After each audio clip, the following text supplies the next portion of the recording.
Hello friends, welcome to Uteria. मैं प्रवीण कुमार आप सभी का स्वागत करता हूं। आज के इस वीडियो में जो है हमारा महत्वपूर्ण साप्ताहिक समसामयिकी प्रश्न श्रृंखला का दूसरा वीडियो। मई महीने के इस दूसरे समसामयिकी वीडियो में आप सभी का स्वागत है। पहले वीडियो में हम लोगों ने 1 मई से लेकर के 7 मई तक के महत्वपूर्ण समसामयिकी घटनाओं के संबंध में पढ़ा था और इसका पीडीएफ भी आपको प्रोवाइड कर दिया गया था। आज के वीडियो में हम लोग 8 मई से लेकर के 15 मई 2021 के बीच के महत्वपूर्ण 25 समसामयिकी विषयों पर डिस्कस करेंगे। तो चलिए दोस्तों, इसको शुरू करते हैं। शुरू करने से पहले एक बात बता दूं कि आप सभी के बहुत सारे कमेंट आए थे जनवरी से लेकर के अप्रैल तक के सेक्शन के संबंध में। तो मैं ये जानकारी दे दूं कि आने वाले लॉकडाउन के बाद हमारी बुक पब्लिश होगी और उसके माध्यम से आपको जनवरी से लेकर के अप्रैल तक के घटनाक्रम के संबंध में उसमें पब्लिश कर दिया जाएगा। इसके अलावा यहाँ से मई से आपको साप्ताहिक वीडियो के रूप में करेंट अफेयर्स प्रोवाइड किए जाते रहेंगे, जो संडे के संडे विशेष रूप से प्रोवाइड किया जाएगा। तो चलिए दोस्तों, शुरू करते हैं इसको। आते हैं सबसे पहले प्रश्न की ओर। हाल ही में सुर्खियों में रहा अल अक्सा मस्जिद किस शहर में स्थित है? ऑप्शन है दमिश्क, यरूशलम, रियाद या अम्मान। इसका सही उत्तर है यरूशलम। यरूशलम क्यों चर्चा में रहा और यह अल अक्सा मस्जिद क्यों चर्चा में रहा, आइए जानते हैं। हाल ही में यरूशलम में स्थित अल अक्सा मस्जिद में इजराइल की दंगारोधी पुलिस एवं फिलिस्तीन के लोगों के बीच एक हिंसक झड़प हुई। इस हिंसक झड़प के दौरान 160 से अधिक लोग घायल हो गए। अल अक्सा मस्जिद को इस्लाम में तीसरा सबसे पवित्र स्थल माना जाता है। यह मक्का और मदीना के बाद सबसे तीसरा पवित्र स्थल माना जाता है और यह मस्जिद इसी कारण काफ़ी चर्चा में भी रहता है। इसके अलावा इजराइल एवं फिलिस्तीन के बीच विवाद के कारणों में भी यह शामिल है। तो चलिए दोस्तों, आगे बढ़ते हैं और अगले प्रश्न की ओर आते हैं। हाल ही में Indian chamber of commerce (ICC) द्वारा किस भारतीय संस्था को ग्रीन ऊर्जा अवार्ड से सम्मानित किया गया? तो इंडियन चैम्बर ऑफ कॉमर्स क्या है, आइए सबसे पहले ये जानते हैं। तो भारत चैम्बर ऑफ कॉमर्स व्यापारिक संगठनों का एक संघ है और इस संघ की स्थापना काफ़ी पहले 1925 ईस्वी में हुई थी, जो व्यापारिक हितों से जुड़ा हुआ है। इसके द्वारा हाल ही में यह जो पुरस्कार है ग्रीन ऊर्जा अवार्ड, ये इरेडा को दिया गया है। इरेडा क्या है, आइए इसको जानते हैं। तो Indian renewable energy development agency limited को इरेडा के नाम से जाना जाता है। यह भारत में नवीकरणीय ऊर्जा के विकास के लिए कार्य करता है। तो ICC द्वारा भारतीय अक्षय ऊर्जा विकास संस्था समिति इरेडा को यह सम्मान नवीकरणीय ऊर्जा के लिए वित्त पोषण करने वाले संस्थाओं में अग्रणी होने के कारण दिया गया है। तो यहाँ पे आप 2-3 पॉइंट याद रख सकते हैं। इंडियन चैम्बर ऑफ कॉमर्स और इनके द्वारा दिया गया ग्रीन ऊर्जा अवार्ड, और किसे दिया गया है तो इरेडा को दिया गया है। इरेडा क्या है तो भारतीय अक्षय ऊर्जा विकास संस्थान समिति है। आते हैं तीसरे प्रश्न की ओर। तीसरा प्रश्न है हमारा, हाल ही में चर्चा में रहा दाहला बांध किस देश से संबंधित है? तो ये काफ़ी चर्चित रहा हाल ही के वीक में। ये दाहला बांध जो है वो अफ़गानिस्तान में स्थित है और क्यों चर्चा में रहा, आइए जानते हैं। दाहला बांध पर हाल ही में अफ़गानिस्तान के यह कंधार प्रांत क्षेत्र में स्थित है, जहां पर तालिबान द्वारा जो है इस पर नियंत्रण स्थापित कर लेने के कारण ये काफ़ी चर्चा में रहा। इसके संबंध में तालिबानियों द्वारा बांध पर अधिकार करने संबंधी एक सूचना जारी की गई है। इस बांध के सहयोग से जो है सिंचाई की व्यवस्था एवं पानी पीने के लिए प्राप्त हुआ करता था, लेकिन तालिबान द्वारा इस पर अधिकार किए जाने के बाद ये चर्चा का विषय बन गया है। ऐसा माना जा रहा है कि कुछ क्षेत्रों में पानी रोकने से एक प्रकार की समस्या उत्पन्न हो जाएगी। आते हैं चौथे प्रश्न की ओर। अरब सागर के क्षेत्र से भारत के पश्चिमी तट को प्रभावित करने वाला उष्णकटिबंधीय चक्रवात ताउते का नामकरण किस देश ने किया है? तो इसका सही उत्तर आप लोग अभी तक न्यूज़ में भी देख चुके होंगे। इसका सही उत्तर है म्यांमार, और इसे याद रखिएगा, आने वाले एग्ज़ाम के लिए काफ़ी महत्वपूर्ण होगा। IPCC रिपोर्ट के अनुसार जलवायु परिवर्तन के कारण अरब सागर में भी चक्रवाती तूफानों की घटनाओं में वृद्धि हुई है और इसी क्रम में हाल ही में आए नए चक्रवात ताउते का नामकरण म्यांमार द्वारा किया गया। ताउते का वास्तव में मीनिंग क्या है? तो इसका वास्तविक मीनिंग जो है वो है हाईली वोकल लिजर्ड, यानी बहुत तेज़ से चलने वाली हवाएं। इसे नामकरण के रूप में नाम दिया गया है। इसने मुख्य रूप से भारत के पश्चिमी तट गुजरात क्षेत्र को प्रभावित किया है। आते हैं अगले प्रश्न की ओर। 11 से 12 मई को वर्चुअल रूप से आयोजित पहली ब्रिक्स रोजगार कार्य समूह EWG की बैठक की अध्यक्षता किस देश ने की? तो हाल ही में EWG अर्थात एम्प्लॉयमेंट वर्किंग ग्रुप की एक बैठक की गई। इस बैठक की अध्यक्षता भारत द्वारा की गई है। भारत ही इस वर्ष के लिए जो है अध्यक्ष चुना गया है, यही कारण है कि भारत को इसकी अध्यक्षता का अवसर मिला। तो 11 एवं 12 मई को ब्रिक्स देशों द्वारा रोजगार कार्य समूह EWG की प्रथम बैठक का आयोजन वर्चुअल रूप में यानी वीडियो कॉन्फ्रेंसिंग के माध्यम से की गई, जिसकी अध्यक्षता भारतीय केंद्रीय श्रम सचिव अपूर्व चंद्रा के द्वारा की गई। तो यानी भारत के द्वारा की गई, और भारत के किस व्यक्ति द्वारा की गई, तो भारतीय केंद्रीय श्रम सचिव अपूर्व चंद्रा के द्वारा। आते हैं 6ठे प्रश्न की ओर। दोस्त फॉर लाइफ ऐप हाल ही में किसके द्वारा जारी किया गया है? तो यह एक शिक्षा से जुड़ा हुआ ऐप है। ऑप्शन आपके हैं शिक्षा मंत्रालय, स्वास्थ्य मंत्रालय, CBSE, इसरो। इसका सही उत्तर है CBSE। यह app central board of secondary education CBSE द्वारा छात्रों तथा अभिभावकों को विशेष मनोवैज्ञानिक परामर्श देने के लिए जारी किया गया है। यानी छात्रों को कुछ विशेष जानकारी, उनके अभिभावकों को कुछ विशेष जानकारी देने के उद्देश्य से इस ऐप को लॉन्च किया गया है। 7वां प्रश्न है, विश्व खाद्य पुरस्कार फाउंडेशन द्वारा किसे वर्ष 2021 के प्रतिष्ठित विश्व खाद्य पुरस्कार वर्ल्ड फूड प्राइज प्रदान किए जाने की घोषणा की गई है? ऑप्शन है doctor Shakuntala Harak Singh Thilsted, doctor Ratan Lal, doctor Harshvardhan, doctor V Shanta. इसका जो सही उत्तर है डॉक्टर शकुंतला हरक सिंह थिलस्टेड, ये इनका पूरा नाम है और इन्हें यह पुरस्कार दिया गया है। काफ़ी चर्चित पुरस्कार वर्ल्ड फूड प्राइज। ये चर्चा में इसलिए भी है क्योंकि ये भारतीय मूल की हैं। तो भारतीय मूल की प्रसिद्ध पोषण वैज्ञानिक डॉक्टर शकुंतला हरक सिंह थिलस्टेड का यह पुरस्कार दिया गया। यह पुरस्कार उन व्यक्तियों को प्रदान किया जाता है जिन्होंने भुखमरी को कम करने के लिए वैश्विक खाद्य सुरक्षा को बढ़ाने के लिए जो है प्रयास किया है। इस पुरस्कार की शुरुआत 1986 में डॉक्टर नॉर्मन बोरलॉग के द्वारा की गई थी। तो इनका नाम याद रखिएगा और ये क्यों दिया गया है ये भी याद रखिएगा, और ये भारतीय मूल की है, इसलिए ये प्रश्न के रूप में पूछे जाने की संभावना बढ़ जाती है। तो विश्व खाद्य पुरस्कार के विजेता 2021 में डॉक्टर शकुंतला हरक सिंह थिलस्टेड। आते हैं 8वें प्रश्न की ओर। BCCI द्वारा भारतीय महिला क्रिकेट टीम सीनियर के मुख्य कोच के रूप में किसे नियुक्त करने की घोषणा की गई है? ऑप्शन है अजय जडेजा, रमेश पवार, जहीर खान, प्रवीण कुमार। इसका सही उत्तर है रमेश पवार। आपको पता है कि भारतीय महिला टीम काफ़ी दिनों से चर्चित है क्योंकि इधर आकर के भारतीय महिला टीम ने भी काफ़ी उत्कृष्ट खेल प्रस्तुत किया है। इसी क्रम में भारतीय सीनियर महिला टीम जो क्रिकेट टीम है उसके मुख्य कोच के रूप में रमेश पवार को चुना गया है। रमेश पवार पूर्व भारतीय खिलाड़ी है जो स्पिन गेंदबाजी और बल्लेबाजी के लिए जाने जाते थे। आते हैं 9वें प्रश्न की ओर। 9वां प्रश्न है, हाल ही में लॉरियल्स वर्ल्ड स्पोर्ट्स अवार्ड 2021 की घोषणा की गई, इसके संबंध में कौन सा सत्य है? तो आइए दो कथन देखते हैं इसके संबंध में, फिर इसकी सत्यता की जांच होगी। Sports woman of the year का पुरस्कार नाओमी ओसाका को दिया गया और sports man of the year का पुरस्कार राफेल नडाल को दिया गया। यानी वुमेन्स में सबसे बेहतरीन खिलाड़ी नाओमी ओसाका चुनी गई और पुरुष में राफेल नडाल। केवल कथन एक सही है, केवल कथन दो सही है, केवल एक तथा दो दोनों सही है, एक तथा दोनों गलत है। आइए जानते हैं इसका सही उत्तर। इसका सही उत्तर है एक तथा दो दोनों सही है। वास्तव में यह पुरस्कार जो हाल ही में दिया गया है, इस पुरस्कार के तहत दोनों व्यक्तियों को यह पुरस्कार प्रदान किया गया है, यानी sports woman of the year Naomi Osaka को तथा sports man of the year का पुरस्कार राफेल नडाल को दिया गया है। ये दोनों ही खिलाड़ियों की तस्वीर आप देख सकते हैं। आते हैं 10वें प्रश्न की ओर। मई 2021 में किस भारतीय मूल की लेखिका को 15वां शेख जायद बुक पुरस्कार प्रदान किया गया? तो शेख जायद पुरस्कार जो है वो किसे दिया गया? ऑप्शन है डॉक्टर ताहिरा कुतुबुद्दीन, अवनी दोषी, जसबिंदर बिलान, जैन प्रिया डाला। इसका सही उत्तर जो है ये है डॉक्टर ताहिरा कुतुबुद्दीन। डॉक्टर ताहिरा कुतुबुद्दीन जो है वो भारतीय मूल की हैं और इन्हें ही यह पुरस्कार जो है दिया गया है। यह पुरस्कार अरेबिक ओरेशन, ये आर्ट एंड फंक्शन किताब के लिए यह इन्हें दिया गया है। इस पुरस्कार को अरब जगत का नोबेल पुरस्कार भी कहा जाता है।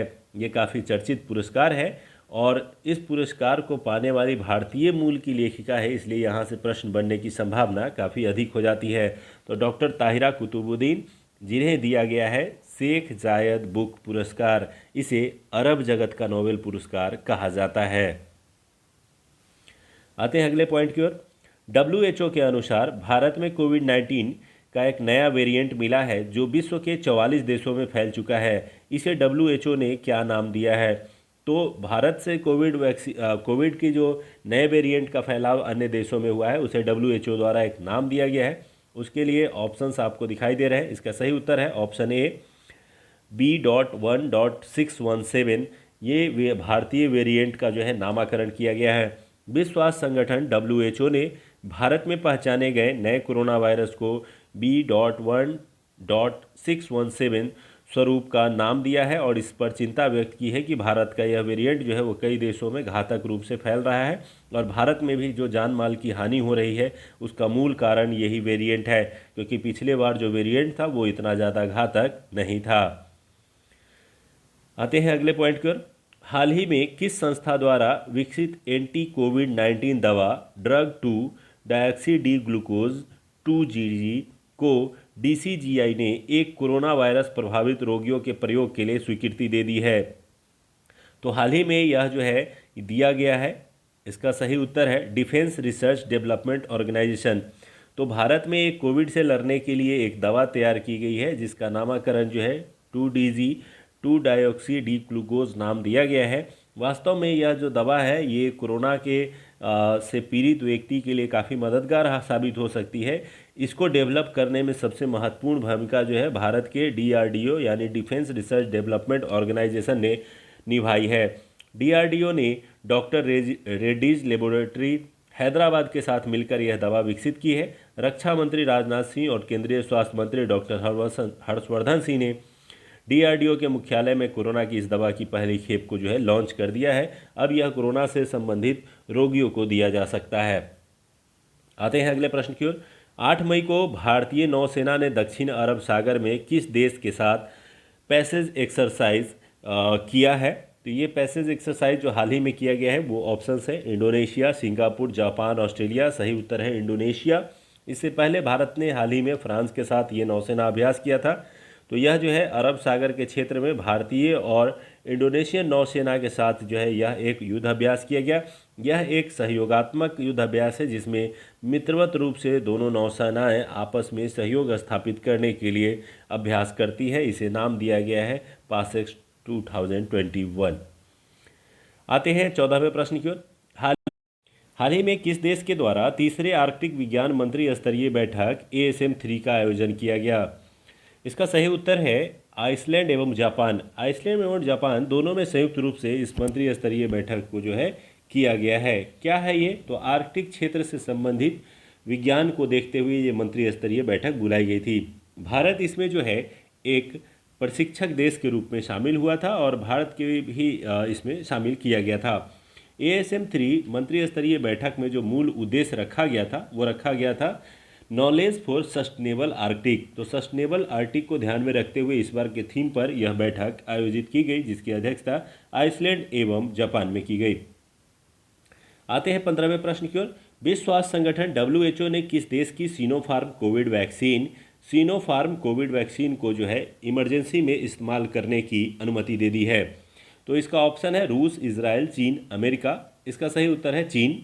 चीन के जो है इस वैक्सीन को जो है हाल ही में मंजूरी दी गई है। इसके अलावा आपको पता है कि मॉडर्ना जो कि USA की दवाई हैं, Johnson and Johnson USA, AstraZeneca UK आदि, इन सभी को भी WHO के द्वारा मान्यता दी गई थी। उसी प्रकार से ये वैक्सीन को मान्यता जो है वो चीन में दे दी गई है। इसका उपयोग अब आपातकालीन समय में किया जा सकता है, यानी निर्यात को यहाँ से अब अनुमति मिल जाएगी।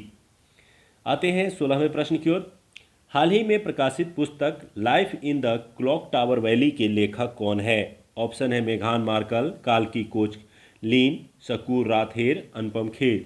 इसका सही उत्तर है शकूर राथेर। ये पुस्तक की फ़ोटो आपको सामने दिखाई दे रही है, यही है life in the clock tower valley और ये है इसके लेखक शकूर राथेर। शकूर राथेर कौन है? तो ये press trust of India PTI के एक पत्रकार हैं जिन्होंने हाल ही में ये पुस्तक लिखी है जिसमें कश्मीर के ऐतिहासिक, राजनीतिक के साथ साथ पर्यावरण संबंधी जानकारी को सम्मिलित किया है। आते हैं 17वें प्रश्न की ओर। हाल ही में दुनिया की सबसे ऊंची चोटी माउंट एवरेस्ट पर सर्वाधिक बार चढ़ाई करने का रिकॉर्ड किस व्यक्ति के द्वारा बनाया गया? ऑप्शन है निम्स पुर्जा, कामी रीता शेरपा, अंद्रेज बर्निगल, डेनिस उर्बकोव। इसका सही उत्तर है कामी रीता शेरपा। कामी रीता शेरपा ने हाल ही में अपने ही रिकॉर्ड को तोड़ते हुए 51 वर्ष की उम्र में उन्होंने 25 बार एवरेस्ट पर चढ़ाई करने का रिकॉर्ड बनाया है। सर्वाधिक बार एवरेस्ट पर चढ़ने का रिकॉर्ड इन्हीं के नाम दर्ज हुआ है। इनका संबंध नेपाल देश से है। तो नाम याद रखिएगा, यहाँ से प्रश्न काफ़ी पूछे जा सकते हैं। कामी रीता शेरपा। आते हैं अगले प्रश्न में। 8 मई 2021 को वर्चुअल रूप से आयोजित भारत यूरोपीय संघ के नेताओं की बैठक की मेजबानी किस देश के द्वारा की गई? तो हाल ही में भारत यूरोपीय संघ के जो है नेताओं की एक बैठक की गई, जिसकी मेज़बानी पुर्तगाल के द्वारा की गई है। तो यहाँ पर थोड़ा लिखा हुआ है, उसको थोड़ा अच्छे से पढ़ें। भारत यूरोपीय संघ के नेताओं की बैठक की मेज़बानी पुर्तगाल के प्रधानमंत्री एंटोनियो कोस्टा ने की। यूरोपीय परिषद के अध्यक्ष श्री चार्ल्स मिशेल के विशेष निमंत्रण पर प्रधानमंत्री नरेंद्र मोदी ने भी यूरोपीय परिषद की इस बैठक में भाग लिया। तो ईयू इंडिया लीडर्स मीटिंग 8 मई 2021 को आयोजित हुई थी और इसका जो थीम आप देख रहे हैं स्ट्रॉन्गर टुगेदर, तो इसमें जो है ये पुर्तगाल की अध्यक्षता में भारतीय प्रधानमंत्री ने हिस्सा लिया। 19वें प्रश्न की ओर आते हैं। 19वां प्रश्न है हमारा, 4 मई 2021 को वर्चुअल रूप से G20 देशों के पर्यटन मंत्रियों की बैठक किस देश में संपन्न हुई? तो ये G20 देशों के पर्यटन मंत्रियों की एक बैठक थी जो हाल ही में संपन्न कराई गई है 4 मई को। ऑप्शन है भारत, इंडोनेशिया, इटली, ब्राज़ील। तो इसका जो सही उत्तर है वो है इटली, और इस उत्तर को याद रखेंगे। G20 देशों के पर्यटन मंत्रियों की इस बैठक का आयोजन इटली से किया गया। इसमें भारतीय केंद्रीय पर्यटन और सांस्कृतिक राज्य मंत्री प्रहलाद सिंह पटेल के द्वारा भाग लिया गया। G20 की स्थापना 1999 में की गई थी। वर्ष 2021 में इसकी अध्यक्षता इटली के पास ही है। आते हैं अगले प्रश्न की ओर। विश्व बैंक द्वारा जारी migration and development brief report के अनुसार वर्ष 2020 में सबसे बड़ा प्रेषण प्राप्तकर्ता देश कौन है? प्रेषण मतलब यहाँ रेमिटेंस है। ऑप्शन है भारत, अमेरिका, चीन, वियतनाम। इसका सही उत्तर है भारत। हाल ही में एक रिपोर्ट जारी की गई विश्व बैंक के द्वारा, जिसमें दूसरे देशों से मनी प्राप्त करने के मामलों में सबसे पहला स्थान भारत को प्राप्त हुआ। यहाँ पर ये जानकारी मैं आपको दे दूँ कि भारत काफ़ी लंबे समय से यानी 2008 से ही पहले स्थान पर बना हुआ है और सबसे अधिक रेमिटेंस प्राप्त करता है। रेमिटेंस के मामले में भारत ने इस वर्ष जो है वो 83 बिलियन अमेरिकी डॉलर प्राप्त किया है। अगर बात करें, भारत पहले स्थान पर, चीन दूसरे स्थान पर तथा मैक्सिको इस श्रेणी में तीसरे स्थान पर रहा। आते हैं अगले प्रश्न की ओर। अगला प्रश्न है, हाल ही में असम में हुए विधानसभा चुनाव के पश्चात असम के मुख्यमंत्री के रूप में किसे नियुक्त किया गया है? ऑप्शन है सर्बानंद सोनोवाल, पेमा खंडू, जगदीश मुखी, हिमंत बिस्वा शर्मा। इसका सही उत्तर है हिमंत बिस्वा शर्मा। 10 मई 2021 को एनडीए के प्रमुख राजनेता हिमंत बिस्वा शर्मा के असम के नए मुख्यमंत्री बने। वे लगातार 5 बार से जालुकबाड़ी सीट से चुनाव जीत रहे थे। वर्तमान में असम के राज्यपाल जगदीश मुखी हैं। तो ये कुछ पॉइंट्स हैं जो कि काफ़ी इंपॉर्टेंट है आने वाले एग्जाम की दृष्टि से, इसे ध्यान में रखेंगे। 22वां प्रश्न है, 9 मई 2021 को रघुनाथ महापात्र का कोरोना से निधन हो गया। उनके संबंध में कौन सा कथन सत्य है? ऑप्शन ए, वे एक प्रसिद्ध मूर्तिकार थे। ऑप्शन बी, 2013 में उन्हें पद्म विभूषण सम्मान दिया गया था। ऑप्शन सी, उन्हें 2018 में राज्यसभा के लिए नामित किया गया था। इस प्रश्न का सही उत्तर है उपयुक्त सभी। तो आप याद कर लेंगे, रघुनाथ महापात्र राज्यसभा वर्तमान में सदस्य थे, जो उन्हें 2018 में नियुक्त करने के बाद बनाया गया था। इसके अलावा वो एक प्रसिद्ध मूर्तिकार थे और उन्हें 1976 में पद्मश्री, 2021 में पद्म भूषण और 2013 में पद्म विभूषण से सम्मानित किया गया था और 2018 में उन्हें नामांकित करते हुए राज्यसभा के सदस्य के रूप में चयनित किया गया था। वर्तमान में उनकी निधन कोरोना के कारण हो गई है। आते हैं 23वें प्रश्न की ओर। हाल ही में वह प्रथम राज्य कौन बना जिसने real time digital flood reporting and information management system का शुभारंभ किया है? ऑप्शन है उड़ीसा, गुजरात, असम, केरल। इसका सही उत्तर है असम। इसके संबंध में मैं आपको बता दूं कि असम राज्य आपदा प्रबंधन एजेंसी और यूनिसेफ द्वारा संयुक्त रूप से FRIMS का शुभारंभ किया गया। असम पहला राज्य बना है जिसके पास यह प्रणाली होगी। यह बाढ़ प्रभावित लोगों को राहत, पुनर्वास, अनुदान, कृषि फसलों को हुए नुकसान, बुनियादी ढांचे को नुकसान आदि की ट्रैकिंग और बहाली के लिए वित्तीय सहायता प्रदान करने में मदद कर सकेगा। यानी रियल टाइम में मदद पहुंचाने के उद्देश्य से इस एक नए सिस्टम को तैयार किया गया है, यानी जिस समय फ्लड आए उसी समय में राहत उपलब्ध कराया जा सके, और ऐसा करने वाला असम पहला राज्य बन गया है। आते हैं 24वें प्रश्न की ओर। हाल ही में प्रारंभ की गई योजना पर्वत धारा योजना का संबंध किस राज्य से है? तो काफ़ी प्रसिद्ध अभी योजना है ये, हाल ही में इसे लागू किया गया है। इसका सही उत्तर है हिमाचल प्रदेश। क्या है ये योजना, आइए जानते हैं। तो यह योजना जो पर्वत धारा योजना है, वास्तव में अधिकतम अवधि के लिए पानी बरकरार रखते हुए जल स्तर को बढ़ाने से संबंधित ये योजना है। हिमाचल प्रदेश सरकार द्वारा इस योजना की शुरुआत की गई है। इसमें जल स्रोतों का संवर्धन हो सकेगा और भूजल के स्तर में वृद्धि होगी। इनमें 2 करोड़ 76 लाख रुपए खर्च किए जाएंगे और इसके तहत 110 छोटे बड़े तालाब, 600 विभिन्न प्रकार के check dam, check wall, 12,000 contour trench का निर्माण होगा। यानी छोटे छोटे चेक डैम और तालाबों के माध्यम से पानी को संरक्षित किया जाएगा, जिससे पानी को लंबे टाइम तक बनाए रखा जा सके तथा लोगों तक इसकी पहुंच जो है वो सुनिश्चित हो सके। हर मौसम में सिंचाई और अन्य कार्यों के लिए इसका उपयोग हो सके। यह बिहार के एक योजना जल जीवन हरियाली से मिलता जुलता है। इसके प्रमुख प्रावधानों को यहाँ फोटो में भी विभिन्न पॉइंट के रूप में दर्शाया गया है, इसे जरूर देख लें। आते हैं अगले प्रश्न की ओर, जो कि है हमारा आज का अंतिम प्रश्न।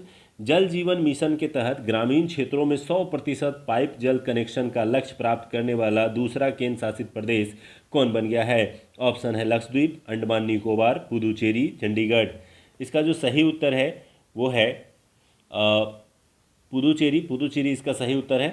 क्यों है ये दूसरा केंद्र शासित प्रदेश? क्योंकि इससे पहले जो है अंडमान निकोबार ने यह लक्ष्य जो है प्राप्त किया था। इस प्रकार से केंद्र शासित प्रदेशों में पुदुचेरी दूसरे स्थान पर रहा। हालांकि राज्यों की बात करें तो गोवा और तेलंगाना ने इस प्रकार के लक्ष्य को प्राप्त किया है। तो राज्य की श्रेणी में 2 राज्यों ने और केंद्र शासित प्रदेशों ने भी 2 केंद्र शासित प्रदेशों ने इस लक्ष्य को प्राप्त किया है। क्या है ये योजना? तो जल जीवन मिशन के तहत लक्ष्य रखा गया है कि 2024 तक सभी घरों में पाइप जल कनेक्शन प्रदान किया जाएगा।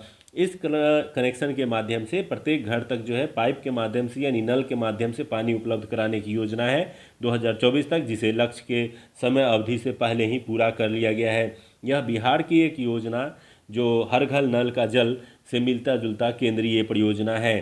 तो ये था हमारा अंतिम प्रश्न।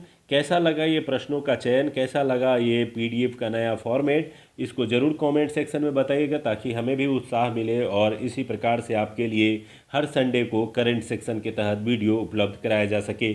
उम्मीद करते हैं कि ये सेक्शन आपको पसंद आया होगा। पसंद आया तो लाइक से कमेंट शेयर करना ज़रूर ना भूलें और इसे सब्सक्राइब करें, दोस्तों को शेयर करें ताकि अधिक से अधिक लोगों तक ये पहुँच सके। धन्यवाद इस वीडियो को देखने के लिए। धन्यवाद।